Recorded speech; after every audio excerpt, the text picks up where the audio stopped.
I'd like to play you a couple of tunes from Alan Alsop, the African American I spoke about before.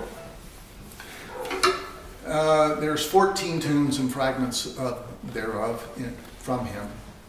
They're some of the most exciting material in the book because fiddle tunes played by African Americans that are not blues, but are at least sort of old-timey, are rare.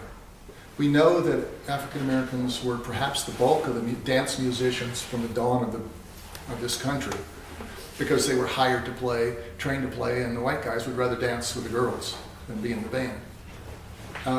But yet the documentation of it is, well, it's almost non-existent.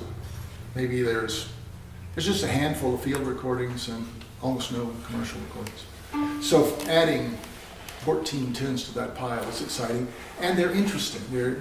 Many of them are 12 bar, not 12 bar blues, just 12 bar.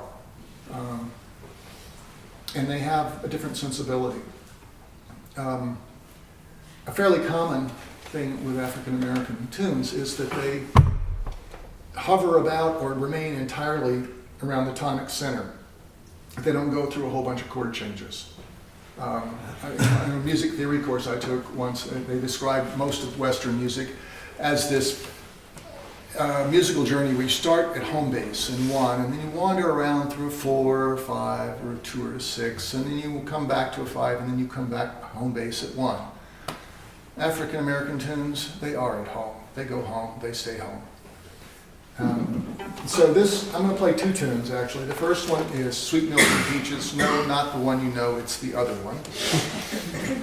And I'm going to follow it up, and that's from Alan Alsop, and then I'm going to follow up with a tune from J.E. Shoemaker from Harrison County called White Hat. And you can hear this idea of a tune that hovers around 1, and one that is much more obviously Anglo and gets overly convoluted in chord structure. It starts in D, straightforward enough, and then decides it should go to A, but can't make up its mind whether it's A major or A modal.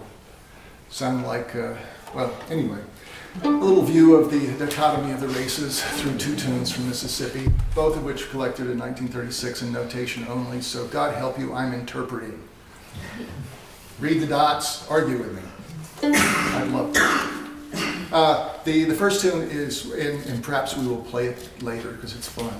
The party game part of it is, it's the only tune in the book where it has an entire chord arrest. In other words, everybody doesn't play the last note of the tune together, or at all.